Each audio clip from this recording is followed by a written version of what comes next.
बिस्मिल्लाहिर्रहमानिर्रहीम। अस्सलामुअलैकुम। Welcome to kitchen with Shamim's daughter. तो आज हम अपने किचन में बनाने जा रहे हैं आलू बुखारे की मीठी चटनी। ठीक है, बहुत सारे लोगों की रिक्वेस्ट आ रही थी कि आप ये चटनी नहीं बता रही हैं, तो इसीलिए फिर मैंने आज ये चटनी बनाने का सोचा है। ठीक है, तो अब चलते हैं हम अपनी रेसिपी की तरफ।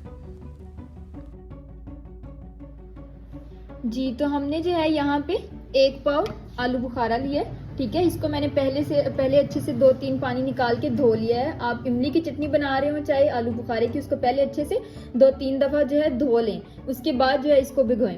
तो मैंने अब यहाँ पे 1 पाव जो है आलू बुखारा लिया है और 1 लीटर जो है मैंने यहाँ पे पानी लिया है। ठीक है, तो अब जो है हम इसको भिगो देंगे 3 से 4 घंटे के लिए, और फिर जो है हम आलू बुखारे की खट्टी मीठी चटनी जो है वो तैयार कर लेंगे।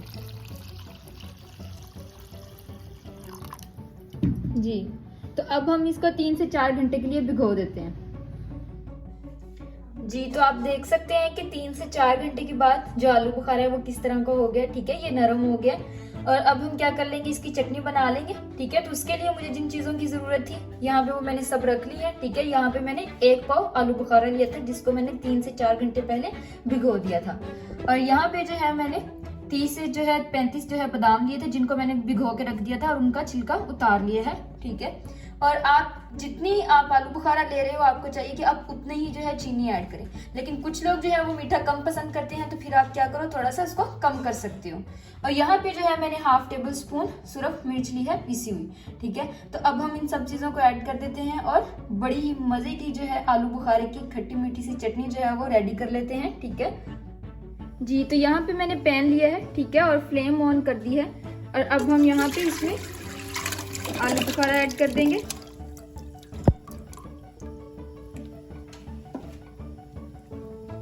चीनी ऐड कर देंगे और सुरख मिर्च भी। और अब इसको अच्छे से मिक्स कर देते हैं। और पानी ऐड नहीं करना है आपने, इसी बस पानी में जो है इसको पकाना है। ठीक है,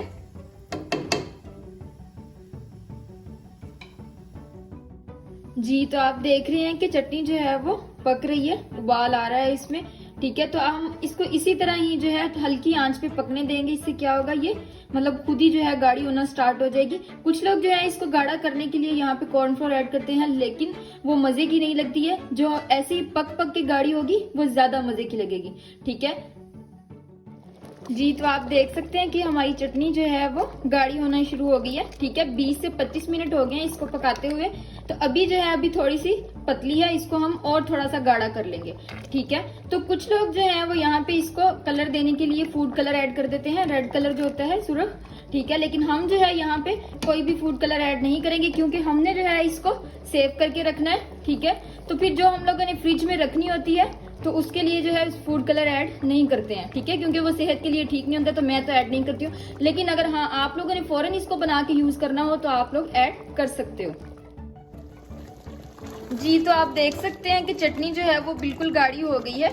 तो अब हम क्या करेंगे, इसमें बादाम ऐड कर देंगे। यहाँ पे जो मैंने बादाम लिए थे उनको मैंने सेंटर से कट करके रख लिया था। ठीक है, तो अब हम ये इसमें ऐड कर देते हैं। आप यहाँ पे जो है चारों मग्स भी ऐड कर सकते हैं, लेकिन वो जिसके पास हो वो ऐड कर सकता है। जरूरी नहीं है कि वो लाजमी है, उसके बगैर चटनी नहीं बन सकती है। और मैं भी कोशिश करती हूँ कि मैं आप लोगों को वो चीजें बताऊं जो आप लोगों के पास इजीली घर में अवेलेबल हो। ठीक है, तो अब हम इसे 1 से 2 मिनट पकने देंगे और उसके बाद इसको हम सर्व कर लेंगे। जी, तो आप देख सकते हैं कि हमारी बहुत ही मजे की जो आलू बुखारे की मीठी चटनी है वो रेडी हो गई है। ठीक है, तो बहुत सारे लोगों की रिक्वेस्ट आ रही थी कि आपने बाकी सब चटनियां जो है वो बनानी बता दी हैं, तो आलू बुखारे की नहीं बता रहे हैं, तो प्लीज काइंडली वो भी बता दें। तो इसीलिए फिर मैंने आज ये वाली जो है चटनी बना दी है। ठीक है, तो अगर आप लोगों को मेरी रेसिपी पसंद आई हो तो मेरी वीडियो को लाइक करना और मेरे चैनल को सब्सक्राइब करना ना भूलिएगा। Thank you, Allah Hafiz.